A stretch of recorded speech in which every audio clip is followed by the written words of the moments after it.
I've been a nurse for 7 years. I have worked with Celebus for 2 years. Prior to that, I was doing home health wound care. I worked in an assisted living as an assistant wellness director. And it is still pretty early over here in Arizona. It's about 8 a.m. So just bear with me through that. So I've also done long-term care subacute hospital as a wound care coordinator, working under an RN. So a lot of what I'm going to be discussing today is based on Arizona regulations. It's based on things that I've seen personally.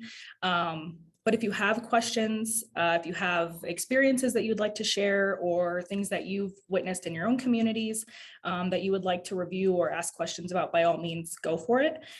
This is a pretty large overview of wound care. We're going to be going over prevention, treatment, and identification of wounds. So we'll get started.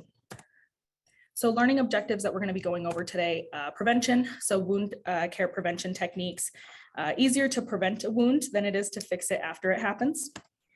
Identification, so we'll review wound staging and the differences in each stage.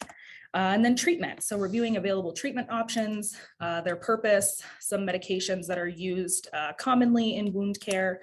And then if you have any questions, by all means, at the end, you can ask questions then as well. So types of wounds.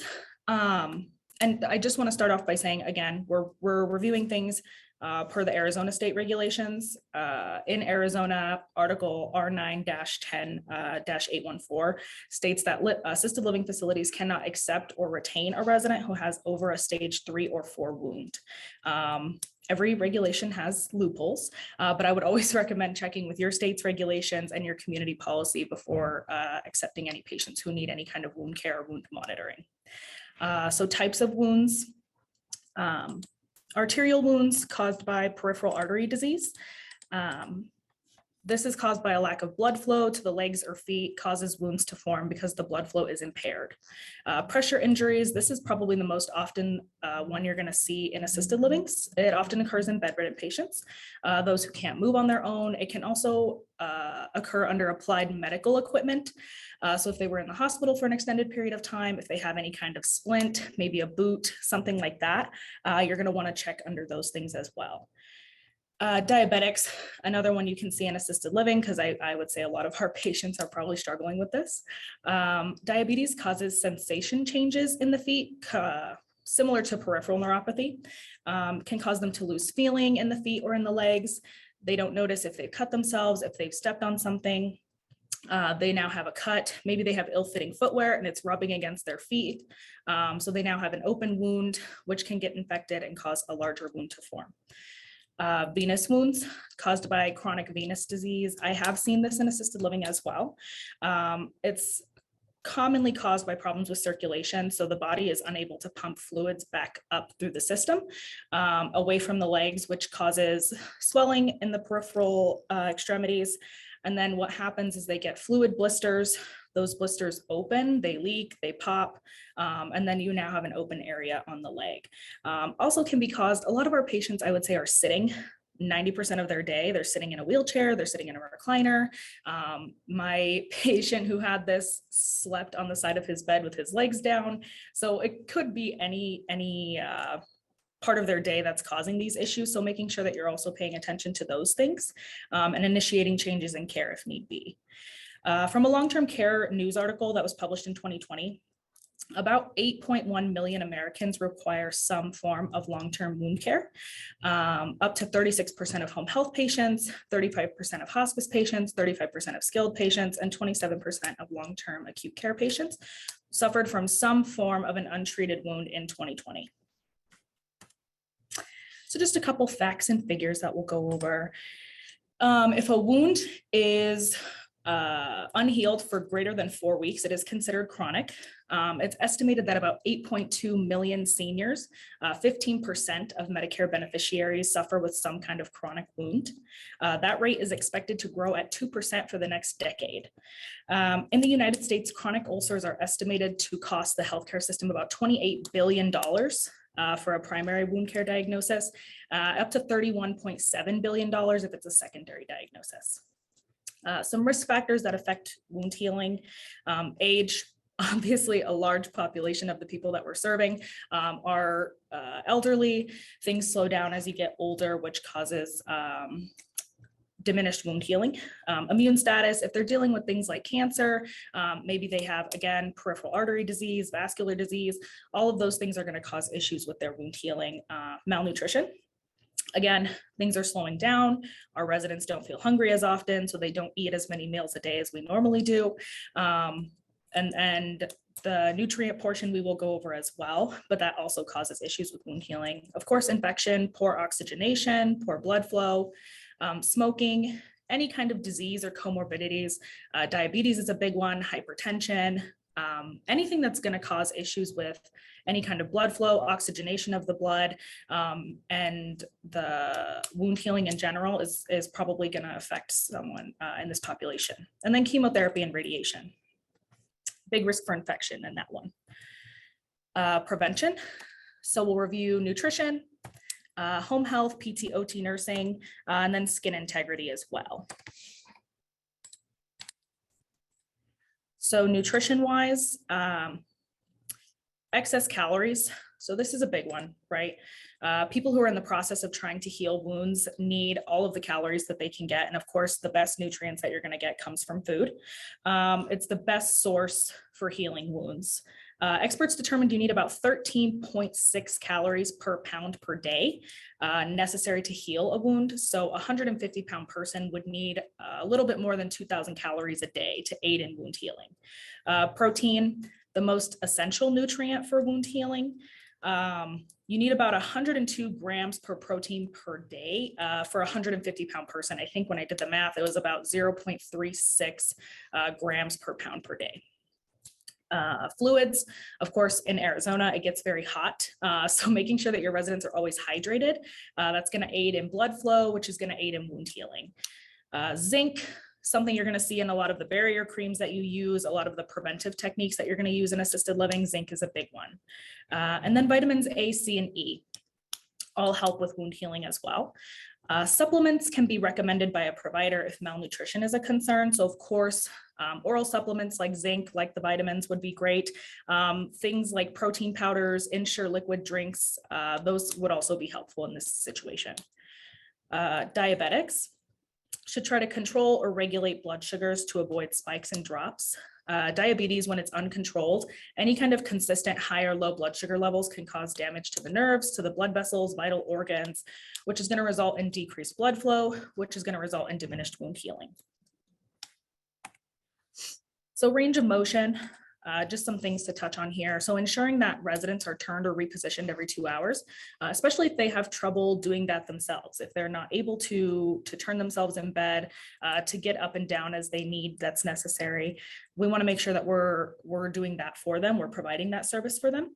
And then making sure that if they do need that, you're training your staff on what turning and repositioning looks like every 2 hours, making sure that they know how often they're supposed to do it, direction changes, what floating of the heels looks like. And then of course, bony prominences, making sure that those are elevated, not just elevated, I would say floating. So in the picture, you can see that they have the boots, they have pillows between the legs. Those are great to make sure that the heels, elbows, whatever your bony prominence is that you're working with is floating, is not putting any pressure on that area by any means. And then making sure, again, you're identifying the care needs for a patient like this, identifying in their care plan, their service plan, coming up with alternative routes for staff for training, things like that.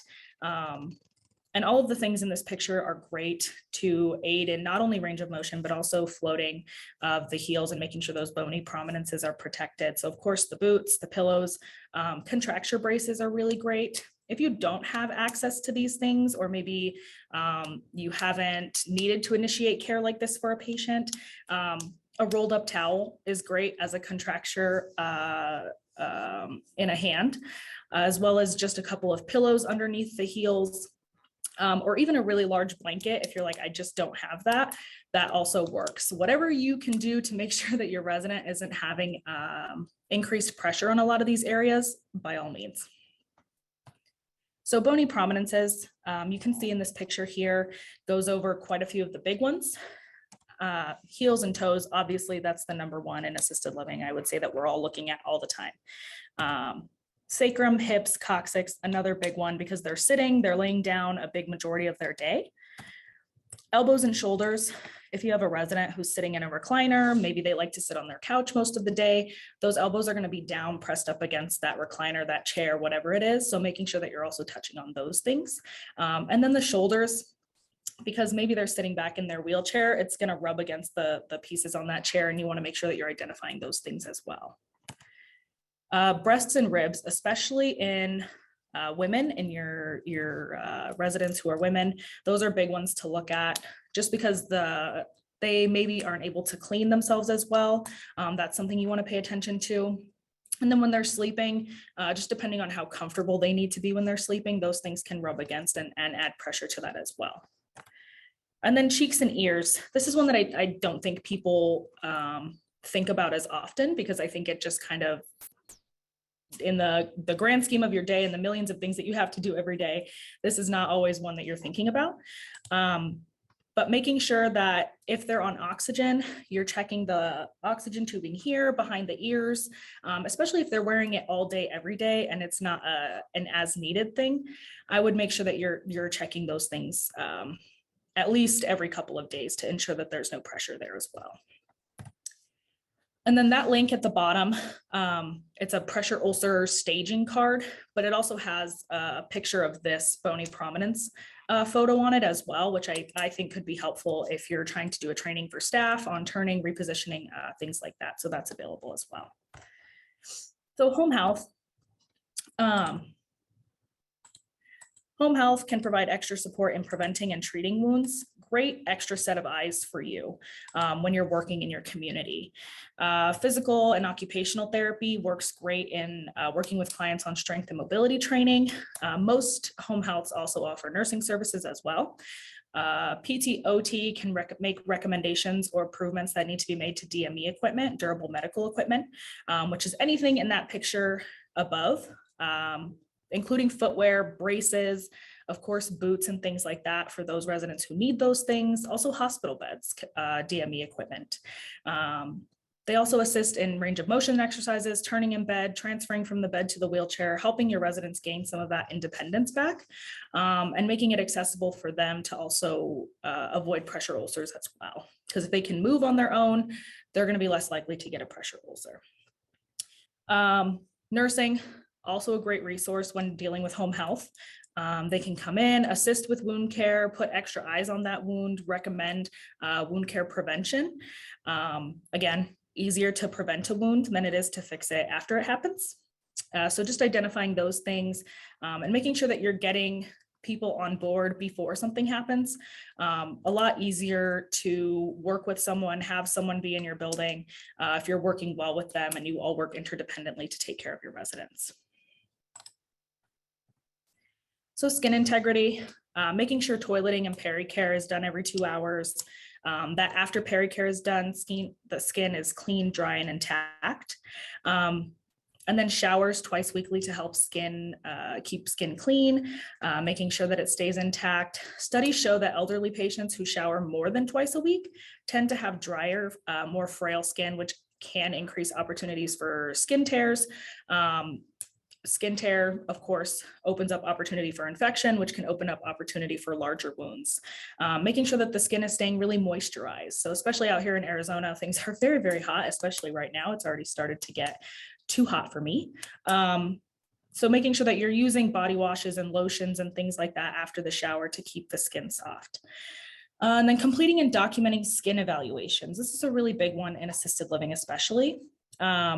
After each shower, you want to ensure that staff is trained on this, that they know what to look for. If it's something that, they showered on Tuesday and now it's Thursday and they didn't have that before, that they're identifying that with you. That they're identifying changes in skin color. If maybe the day before there was no redness and now there's redness, maybe there's a skin tear. And checking in between places like in between the toes, especially for people who are diabetic. Maybe they're wearing shoes a lot of the time. Also a bony prominence in the toes. They can rub against each other, which can cause open areas as well. So making sure that the staff is looking at all of these things. So identification, we'll start with some wound care vocabulary, and then we'll get into wound staging. I put a lot of pictures, so just forewarned on that part. Wound care vocabulary. So blanching, sloughing, eschar, undermining, tunneling, and necrotic are all things we're going to be reviewing in this section. Starting with blanching. So blanching is defined as paling or whitening of the skin. This indicates a temporary obstruction of blood flow to a particular area, usually a bony prominence, and it's going to become white around the area. So if you touch the palm of your hand, you notice that it's pink, it goes to white, and it turns back to pink. Great, healthy blanching skin because it does turn red or pink pretty soon after you touch it. Non-blanching skin means that the area around it is white, the inner part is red, and it no longer pales, it no longer changes color, it stays one color. So blanching, again, an early sign of pressure sores, indicates poor blood flow, primary indicator of impending ulcer formation. Sloughing. So this is when dead cells accumulate in the exudate, in wound exudate. It's generally soft, thick. It can be dry, but it is usually adhered to the wound bed, and it's going to be stuck on there pretty well. It can be yellow, white, gray, green, tan, or brown. I have most often seen yellow or white. Some green, just depends on what the resident is going through and what they're dealing with at that particular time. So eschar, collection of dry, dead cells in a tissue over a wound. This can be tan, brown, or black. I have most often seen black. It can be softer or firmer than the skin around it, especially if the person has some kind of bogginess in their heels. It can be softer around that area. So this is often part of a larger wound. The area around it can be red, tender, swollen, fluid-filled. And if you look around the wound there, you can see that it does have something going on because it is pretty red. And there's a lot of what looks like non-blanching skin around it. Undermining versus tunneling. So undermining is erosion that occurs underneath wound margins that are outwardly visible. You can't really see, if you look at that picture below, from looking at it straight on, you can't really tell that there's maybe anything else going on underneath the perimeter of the wound. If you look to that like 3 o'clock area, you can kind of see a shadow under there, which is most likely where that undermining is. Undermining goes like this. In the face of a clock. It's a lot of damage that's hidden underneath the wound surface. Tunneling, on the other hand, is one-dimensional. So the tunneling can go in any direction, but it's usually just a one-way street on that one. Both of these require some kind of packing to ensure that you're hitting the wound from the deepest point and moving forward. If it's not appropriately packed, you can still have that extensive damage under there, but the wound can heal over that tunneling, over that undermining, which can, in the long run, probably cause more damage to the wound. Necrotic. So this is the death of most or all of the cells in an organ tissue due to disease, injury, failure of blood supply. So wound staging, we'll start with, of course, stage 1. Again, in Arizona, assisted living facilities can take a stage 1 or a 2. Anything over a 3 or 4, they technically cannot admit or retain. So stage 1, intact non-blanching redness. You can see some redness there in the photo. Around it is white. That redness is not going to go away. Usually occurs on a bony prominence. So again, heels, elbows, sacrum, coccyx, those things that we reviewed. Any kind of pigmented or melanized skin may not have visible blanching. Everybody in Arizona is pretty tan right now, so it can be a little difficult to see if something is blanching or not. So just making sure that you're keeping an eye on those things as well. Making sure that you identify with staff also how to provide training on preventing this, because at this point, a stage 1 is still preventable or treatable before it opens. So this is a great point to initiate some of those care changes. increased pericare, increased turning, and then also just monitoring of the wound. A great point to get home health in and have somebody else keeping an eye on that, PT/OT to assist in movement. And then just letting staff know at this point with a non-blanching stage 1, the skin is already frail. So making sure that they're not putting any extra friction on that as well. So especially when they're doing changes, when they're doing turns, shearing is what they call it. Any kind of friction can open that up pretty quick, which once it's open, it's now a stage 2. So ensuring that staff is taking care and noticing those things and not adding any extra pressure onto that wound. So a stage 2, again, still able to accept this in the state of Arizona in assisted living.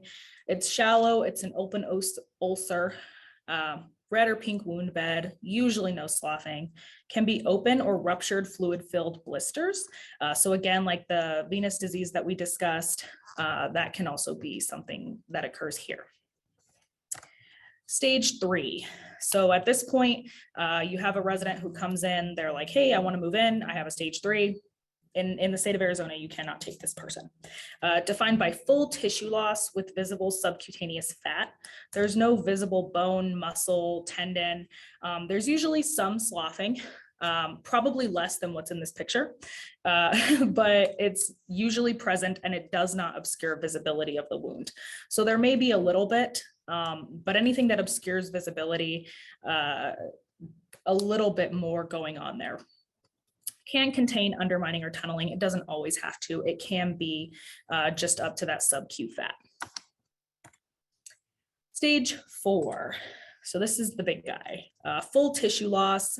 You can see the tendon in that picture there. You're probably going to have some kind of exposed tendon, muscle, bone. Sloughing or eschar may be present on the wound bed again. And this wound will often have undermining or tunneling. In this picture, you can see, again, near that like 2 o'clock area that there is a shadow there. There's probably some undermining that's going on in that picture. So unstageable. This is an interesting one just because in the state of Arizona, you can take an unstageable wound as long as it's covered in hard eschar. Because you don't know what's going on underneath it, they technically cannot stage it. In the state of Arizona, I can't stage either as an LPN, but this is something an assisted living can take here. Full thickness tissue loss. The base of the ulcer is usually covered by sloughing or eschar. So all of that black necrotic tissue that you see there. This is the most complicated wound staging wise. Usually because you don't know what's under there. You don't know what's going on under that wound until that eschar comes off. Once a wound has been staged, it cannot be unstaged. So if you or your resident has a wound that's a stage 3, they're never going to not be a stage 3. It's either going to be a stage 3 healing or a stage 3 healed, but it's always going to be a stage 3. You cannot unstage a wound. So wound treatments, there's 5 basic principles of wound care: wound assessment, wound cleansing, timely dressing changes, selection of the appropriate dressing changes and the appropriate dressings to go with a wound, and then antibiotic use as needed. So in this section, we'll be reviewing what is debridement, different types of debridement, wound care products associated with wound care, and then the process of wound healing. That's where we'll start. So stages of wound healing. Every wound is going to go through these 4 stages. They're constant, they're overlapping, and they're going to continue to occur until a wound is closed. So hemostasis, that's the first stage in wound healing. Every wound is going to go through this process because that's when it opens. The process of the wound beginning to try to close by clotting. So all those clotting factors are rushing up to the wound to try to stop the bleeding and begin that process of wound healing. So you'll probably see some excess bleeding. You're probably gonna see some plasma coming out there, just to try to get that wound to start healing and closing up and stop bleeding. Inflammation. This is a natural part of the wound healing process. This only becomes negative if it's prolonged or excessive. So you can see in this photo here that there is a little inflammation around the wound. It is red. It's a little inflamed. The wound bed still looks fairly healthy, so it hasn't caused any major concerns, but that's something you always want to be paying attention to as well. This begins right after injury. This helps control the bleeding, prevent infection. All of the white blood cells, enzymes, growth factors, all the good stuff is coming up to the surface. That can cause swelling and redness that's commonly seen in wounds. So proliferation and remodeling, the next 2 stages of this 4-stage process. Again, they're going to go through these continuously at the same time until the wound is closed. So proliferation is when the wound begins to rebuild with new tissue made up of collagen. In this stage of wound healing and healthy stages of wound healing, granulation tissue is pink or red. So you can see in the healthy granulation tissue picture, it's red, it looks great. It's got some pink areas in it. There's no inflammation from what you can see, and it's nice and beefy. In the hypergranulation picture, you can see that there's some excessive bumps around the side. It is pretty dark. Again, it doesn't look inflamed, but there's just some hypergranulation going on, which can be signs of infection. It can be poor perfusion, but something to keep an eye on as well. So remodeling, this is when the collagen type changes in the wound. You maybe no longer need some of those cells for healing. So they go through a programmed cell death, totally normal. Collagen structure is reorganized for healthy, stronger healing tissues.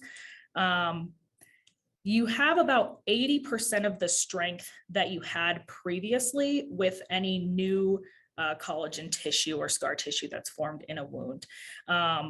So 80% of that strength you have back, but that other 20% is lost once the wound has begun this process. Remodeling begins about 21 days after healing and can last up to a year before closure. So again, any wound that's open or unhealed for more than 4 weeks is considered chronic, just something to keep in mind. So we'll start in on the debridement. This is a large overview of debridement, something that you're probably most likely not going to see in an assisted living, something that you'll see in a skilled nursing, in a long-term subacute hospital, in a hospital. But things that you want to keep in mind if you have residents who have gotten wounds in the building, who have gone out to the hospital and maybe gotten a wound, things to keep in mind. You want to make sure that you're supporting the resident, that you're supporting their family through this process. There's a lot that goes on in debridement. It can be very painful. So just something to pay attention to or to keep in mind if you have a resident who may be dealing with this. Probably not in your building, but somewhere. So there's 2 types of debridement. Debridement in general means the removal of damaged tissues from a wound to help promote healing. It can be selective or non-selective. So in selective debridement, the provider, the doctor, the surgeon, whoever is only going to take necrotic, non-viable tissue. So any of that sloughing, anything that's not going to help the wound heal, you want to get all of that out. Non-selective, they're still going to take the necrotic tissue, the slough, the eschar, that dead tissue, but they're also going to take a little bit of healthy tissue. It just depends on what the wound looks like and what that provider's plan is for that wound.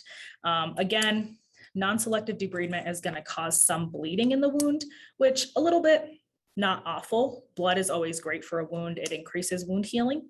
A lot is a problem. So there's 5 subcategories of debridement. One that is not used very often. The others are pretty common. Surgical, biological, enzymatic, autolytic, and mechanical. So when is debridement recommended? In the presence of devitalized tissue, so any of that necrotic tissue, that slough, any buildup of a biofilm. When pressure, diabetic, venous, or arterial ulcers have devitalized tissue, again, sloughing, or if they're infected. Burn wounds, infected traumatic wounds, and non-healing wounds. Non-healing wounds, because you want to get that blood flowing again, you want to get some trauma in there to help the wound start building collagen again. It's contraindicated if you have healthy, beautiful red granulated tissue. You don't want to cause any upset to that. Can cause hypergranulation, can cause the wound to stop healing. So things to pay attention to for that. Dry, intact eschars in the lower extremities, or overhealing wounds. So again, you have a resident who's moved into your assisted living. They have an unstageable wound. The doctor is probably not going to want to debride it because once it's open, once you take that eschar off, you're at risk for infection. You now have possibly a stage 3 or 4 wound that you didn't have before. And as long as it's not causing any issue to the resident, it's not infected, and everybody's keeping an eye on it, and you still have someone who's maybe coming in and taking care of it, then it's probably something that the provider will want to leave alone. Maybe just let it come off on its own while the wound is healing underneath there. So deep tissue injuries with intact skin, again, you don't want to cause any issues to intact skin, open up that risk for infection. And then lower extremity blisters, so things like the venous ulcers that we discussed. Those ones are, I had a resident who had chronic venous ulcers. They're going to come and go. It's not something that is probably ever going to go away unless it's a short-term issue. But for the most part, if they have any chronic venous disease, this is probably something they're going to be experiencing off and on for probably the rest of their stay in your facility. So you want to keep that in mind as well. You don't want to debride things like that because ultimately they're probably just going to keep coming back. So biological debridement, this involves the use of maggots or larvae. Again, this is the one that's you're probably 90% of the time not going to see this because they have to use a specific type of maggot, and I don't think you can just get that anywhere. So you put them directly on the wound, you allow them to eat away at the dead tissue, that sloughing that you can see in the wound there, any of that yellow necrotic tissue, they're going to eat away at that. And the really nice thing, the really interesting thing about this is that while it is rarely used, they know exactly what to eat and what not to eat. So they're very intelligent in that fact. They eat only the dead necrotic tissue. This really helps inhibit any extra bacterial growth or biofilm buildup. Biofilm, not something you can really see with the naked eye. That's more when the buildup starts. And when it becomes extreme is when you start getting that sloughing. So enzymatic debridement uses collagenase to destroy necrotic tissue and remove it from the healthy wound bed. At this time, there's only one enzymatic agent on the market that I know of, that's Santal. So it's a slower method of debridement because ultimately you're being very strategic in where you're placing the Santal, and you're only putting it on the sloughing or any necrotic tissue in the wound. You don't want to put it on any healthy tissue because it will start to eat away at that healthy tissue as well. And then you have a bigger problem on your hands. This can be used in conjunction with wet to dry dressings to help enhance debridement. Shouldn't ever be used with Dakins or silver-based products, which we'll go over. Autolytic debridement. So this is one that the body kind of does naturally. This is where the body enzymes break down necrotic tissue. Every wound undergoes this process of autolysis. It's usually going to occur in the inflammatory stage of the healing process. In chronic wounds, dressings are used to facilitate these enzymes, to retain moisture, to rehydrate eschar or slough, to soften eschar or slough, and liquefy any hard necrotic tissue. This requires the use of hydrocolloid dressings as well as hydrogels. Hydrocolloid dressings, the most common one you're going to see is Duoderm, which I think everybody has probably used at some point in their life. I love it. Hydrocolloid dressings basically create like a second skin over the wound, kind of acting as a scab. So keeping out any risk for infection, but allowing the body to retain all of those really great healing fluids and protecting the wound and kind of doing that process all on its own just by putting this dressing over it.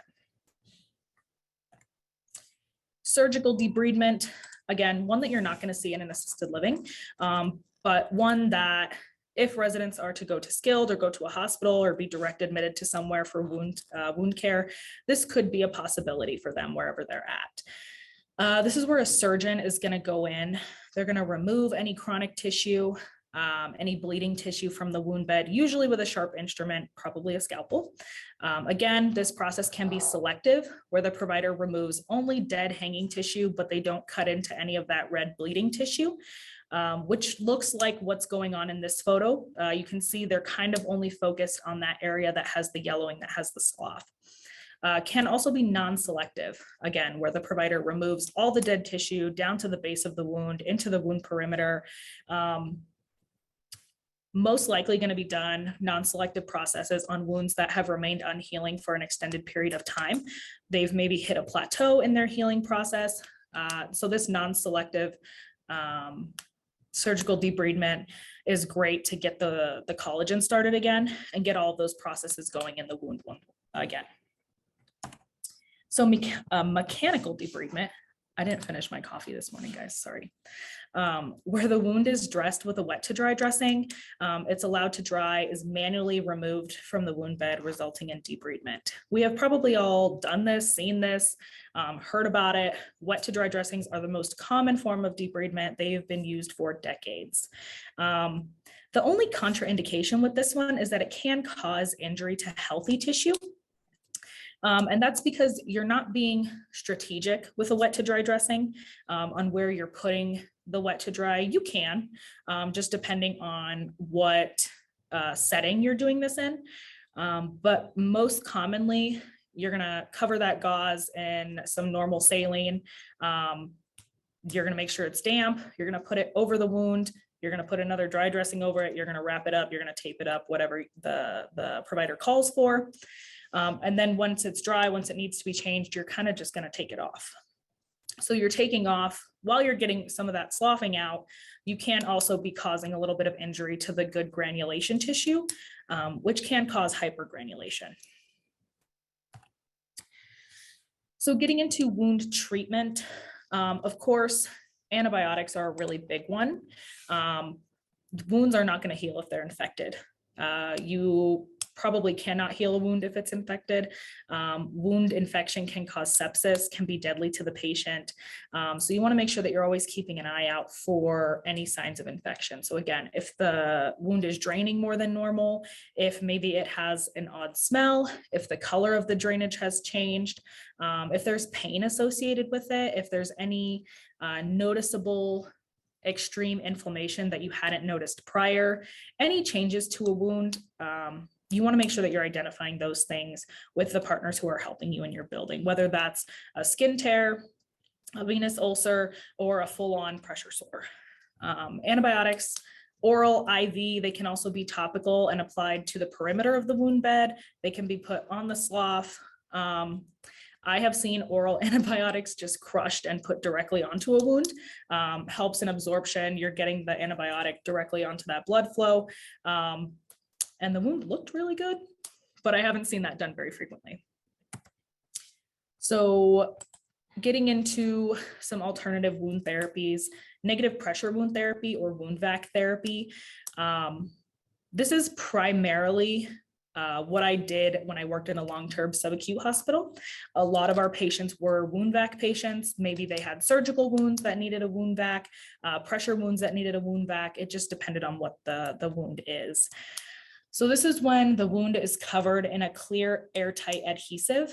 In that first picture and in that last picture, you can kind of see that clear adhesive there. It's almost like very sticky saran wrap and it sticks to everything.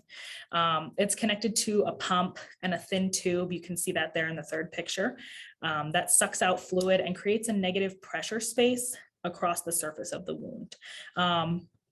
So the process for changing a wound vac is a little in-depth.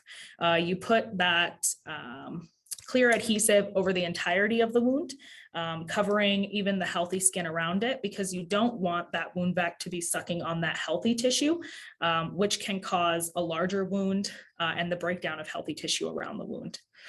So you'll cut around the perimeter to expose the wound bed. You'll place some kind of black foam in there. That middle photo also has silver foam, and we'll kind of go over the use of silver in wound care in a second. But you can also have waffle foam, which also just helps with debridement, pulling out any of that extra slough. So you cover it in the foam, whatever foam the provider calls for, making sure that it's packed pretty tight because you don't want to have any open areas not being covered by black foam. And then you'll put another layer of that clear adhesive wrap over the entire thing, all of the foam around the wound, making sure that it's all in there. And then what you'll do is you'll cut a small little hole into it. You'll connect the little suction cup like in the third picture, and you'll connect it to the pump. This whole process increases blood flow, keeps the wound bed moist.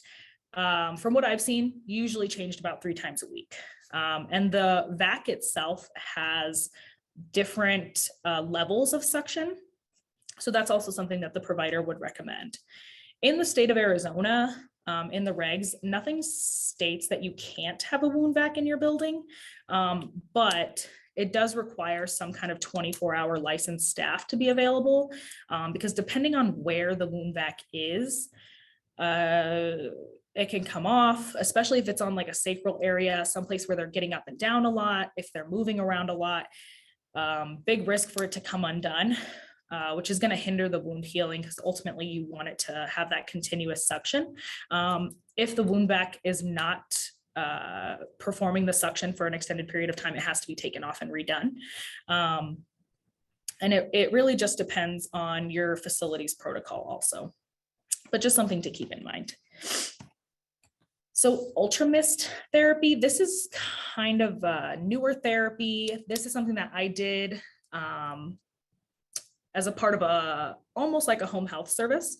When I did this was a couple of years ago now, but at the time you could receive ultramist therapy in conjunction with home health services. And this won't take away from any of your home health visits that you're getting. I know sometimes, depending on the insurance, home health visits can be scarce. So having any extra eyes and ears and help that you can get with a wound in your building is absolutely phenomenal. And if it doesn't take away from any of the other benefits that they're receiving through Medicare, then that's also an amazing thing. So ultramist therapy, it's an ultrasound machine basically that delivers a low frequency ultrasound with a saline mist spray. So you can see in that top picture, kind of like a gun, it has a little button. It attaches to a normal saline bag, as you can see down in the bottom. It almost punctures it just like an IV bag. You can do up to a 20-minute session. Ideally, it is painless and non-contact. You don't have to touch the wound at all to do this process. And it promotes healing through vasodilation. It also cleans the biofilm that builds up on the wound. The ultrasound kind of shakes the biofilm up. The saline kind of cleans it out. Helps debride any kind of slough, wound exudate, bacteria, and reduces bacterial growth. In clinical studies, wound closure increased from 24% with standard wound care practices up to 42% with ultramist over a 12-week period. So this is also an option depending on where you're at, what your facility protocol is, and what the resident's insurance is. This is also a great option for wound healing. Placenta injections or film sheets can also be added to this therapy in small quantities, injected around the wound, or a small film sheet. Almost looks like a Listerine mouthwash sheet. You place it on the wound. It doesn't have to be moved for about a week. And all of the good stem cells that are in there are increasing the wound healing, probably even more than that 42%. So just a few medications that we'll review really quickly that are associated with wound care. Silver-based products has great antimicrobial properties, stops infection from growing in the wound bed, breaks up that biofilm. So this is a big one that's used in wound care pretty frequently. Sulfur sulfadiazine cream, that's that blue one, that first picture there, is to only be used on sloughing itself, any kind of yellow sloughing necrotic tissue. You don't want to put it on the healthy tissue. It can also eat away at that. Any Silvasorb dressings or gels. So in that second picture and that last picture at the end, silver alginate and then Opticell AG. Silver alginate and Opticell are really, really great at soaking up wound exudate. So if you have a wound that's draining a lot, requires multiple changes, and maybe the resident doesn't have a lot of home health visits, this may be something to discuss with home health, something to look at. just to assist in the amount of exudate that's being removed from the wound, and to help increase the amount of time in between dressing changes. And then Santal, we kind of already touched on this one, but it removes dead tissue from the wound. Again, not to be used on any kind of healthy tissue. You don't want to break down any of that healthy tissue around the wound. Santal, again, just like the silver sulfadiazine cream, is to only be used on that sloughing necrotic tissue. So some other things, Dakins. This is a strong topical antiseptic. It almost smells like a diluted version of bleach. Used to clean wounds, get them really nice and clean. There's multiple different strengths of that. Something that you're probably not going to see in assisted living, but really interesting to learn about. Meta Honey, one that I probably have all used in assisted living. It has really great antibacterial, antimicrobial properties, and anti-inflammatory properties. It's been used for about 8,000 years in wound healing, all the way back to the ancient Egyptians. So they're doing something right with that one. Xeroform, antimicrobial, again, keeps the wound bed moist and prevents bacteria. Has small holes in it, so it covers the wound, keeps it moist, but it also allows it to be breathable. Just in my own personal experience, Xeroform is one that I've used pretty frequently in assisted living because it is antimicrobial, works really well on skin tears. I've used it on those venous ulcers that are kind of recurring, keeps the area nice and moist, prevents any biofilm buildup, but heals the wound very well. Duoderm, we've already gone over this one a little bit as well. A hydrocolloid dressing, again, helps facilitate those enzymes in wound healing, and allows the body to do a lot of that on its own. So that's really nice. Heals properly from the inside out, heals faster, and there's less likely, you're less likely to scar when using something like Duoderm. But yeah, that's basically it. All my sites and sources. Any questions?